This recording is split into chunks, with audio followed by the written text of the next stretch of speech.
जी अस्सलाम वालेकुम। मेरा नाम डॉक्टर फुरकान है और मैं आज आपसे एक बड़े अहम मौजू पे बात करना चाहता हूँ, क्वैकरी के बारे में। क्वैकरी, पहली बात तो ये कि आप सबको पता होना चाहिए कि क्वैकरी है क्या चीज़। क्वैकरी असल में अताई डॉक्टर्स को बोला जाता है। हमारे आसपास काफ़ी ऐसे लोग आपको मिलेंगे, कई ऐसे क्लिनिक्स आपको मिलेंगे जहाँ पे जो डॉक्टर साहब बैठे हुए होंगे उनके पास MBBS की डिग्री नहीं होगी। अब वो या तो किसी डिस्पेंसर तबके से उनका ताल्लुक होगा, या फिर किसी हॉस्पिटल में, सरकारी अस्पताल में कोई डोरमैन होंगे, या फिर किसी डॉक्टर के साथ उसने कुछ 4-5 माह 6 महीने किसी ने एज अ असिस्टेंट के तौर पर जिस बंदे ने कोई काम किया होगा। ये सब बताइए डॉक्टर्स हैं। इन क्वैकरी की वजह से, इस क्वैकरी की वजह से हमारे माशरे का जो हेल्थ सिस्टम है वो तबाह हो चुका है। अब ये लोग करते क्या है, ये तरीक़ाकार आजकल ये है कि ये साल से 2 साल या कुछ अरसे के लिए ये किसी डॉक्टर के साथ काम करते हैं, और काम करने के बाद जब थोड़ा बहुत उससे सीख लेते हैं, कुछ थोड़ी बहुत बातें उससे पता चल जाती हैं, एंटीबायोटिक का इंजेक्शन लगाना, स्टेरॉइड का इंजेक्शन लगाना और मेडिसिन देना, 3-4 एंटीबायोटिक दे देना, एंटी एलर्जी दे देना। जब थोड़ी बहुत बातें उसको पता चलती हैं तो वो फिर एक अपना सेटअप खोल के बैठ जाता है पेरीफ्रीज के अंदर, जहाँ पे मोस्टली होता ये है कि हमारे DHO साहब या CO साहब हमारे पहुँच नहीं सकते, या अक्सर पहुँचते भी हैं लेकिन उनसे पैसे लेके उनको इजाज़त दी जाती है कि वो ये इल्लीगल काम, ये इल्लीगल एक्टिविटी वो करें। आप कभी इनके पास जाके देखें तो इनके पास 60, 70, 80, 100 से ऊपर की इनकी OPD होती है। रश होता है इनके पास अच्छा वाला पेशेंट्स का। और इसकी रीज़न क्या है? पहली बात तो ये है कि हमें इस बारे में पता होना चाहिए कि इसके पीछे वजह क्या है। इनके पास रश होने की सबसे बड़ी वजह ये है क्योंकि ये हर मरीज़ से 100, 150, 200 से ऊपर पैसे नहीं लेते। चेकअप की कोई मेडिसिन नहीं होती, चेकअप की कोई फ़ीस नहीं होती, ठीक है। ये 150, 200 के अंदर चेक भी कर लेते हैं, इंजेक्शन भी लगा देते हैं और मेडिसिन भी दे देते हैं। अब वो 200 रुपये के अंदर, जहाँ पे आपकी अगर आप अच्छी एंटीबायोटिक लो या मेडिसिन लो, जहाँ पे आपकी 3 दिन की मेडिसिन नहीं आती, वो 200 रुपये के अंदर कैसे दे देते हैं? बात सिर्फ इतनी है इसके लिए कि ये लोग क्या करते हैं कि ये लोग थोक के हिसाब से मेडिसिन लेके आते हैं।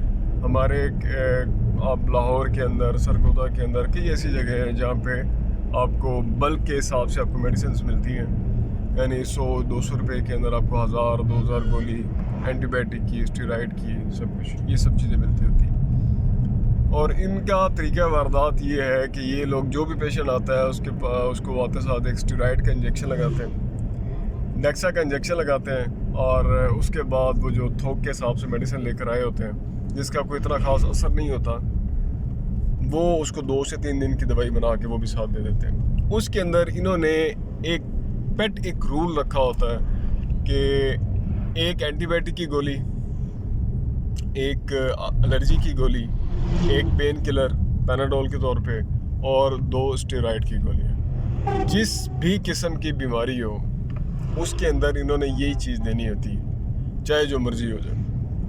और मरीज़ को जब आते साथ जब कोई एक इंजेक्शन लगता है, स्टेरॉइड का टीका लगता है, तो जितना मर्जी वो बीमार हो, जितनी मर्जी उसकी शिद्दत हो, वो टूट जाती होती है।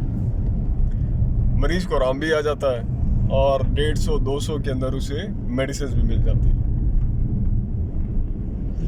अब वैसे अगर सुनने में ये बात तो बड़ी अच्छी लग रही होगी हर बंदे को कि अगर ये ऐसी चीज़ें अगर आवाम को मुहैया की जा रही हैं तो इसमें नुकसान क्या है।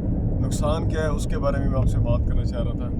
नुकसान इसके बारे में ये है कि जो स्टेरॉइड का इंजेक्शन है, ये जो लगाया जाता है, इसके ढेर सारे नुकसानात हैं। नो डाउट कि इसके लगाने से एकदम आपको फौरी रिलीफ ज़रूर मिलता है, आराम आपको फौरी ज़रूर मिलता है, लेकिन लॉन्ग टर्म के लिए, अगर लॉन्ग टर्म यूज़ के लिए इसके ये शुगर और ब्लड प्रेशर की बीमारी में मुब्तला कर देता है, ठीक है। हम लोग मेडिकल फील्ड के अंदर हम लोग स्टेरॉइड बहुत चंद ऐसी डिजीज़ होती है जिनके अंदर इस्तेमाल किया जाता है, वैसे नहीं करते हम लोग। जैसे कई लोग जो इम्यूनो कम्प्रोमाइज़ हों, जो अपनी यानी कई सारी बीमारियों के साथ हमारे पास आए हैं और लास्ट स्टेज के अंदर चल रहे हो, ठीक है, उनके अंदर इस्तेमाल किया जाता है। उसके अलावा कुछ ऐसे इम्यूनोलॉजिकल डिसऑर्डर्स हैं, ठीक है, उसके अंदर इस्तेमाल किया जाता है। मतलब कि कुछ चीज़ों में इस्तेमाल किया जाता है, वैसे इसका इस्तेमाल मेडिकल फील्ड में नहीं किया जाता।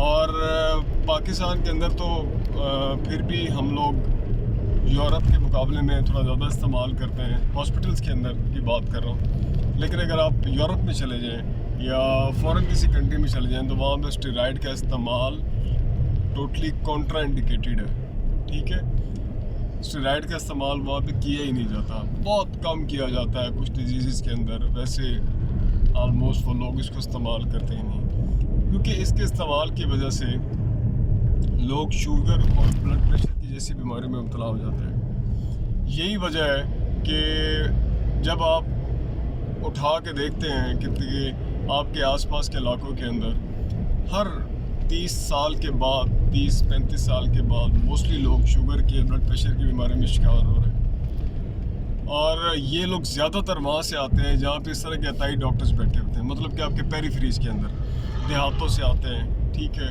आपके ऐसे इलाकों से जहाँ पे लोग गरीब हैं, जो डॉक्टर की फ़ीस को अफोर्ड नहीं कर सकते, इन जगहों से वो लोग आते होते हैं।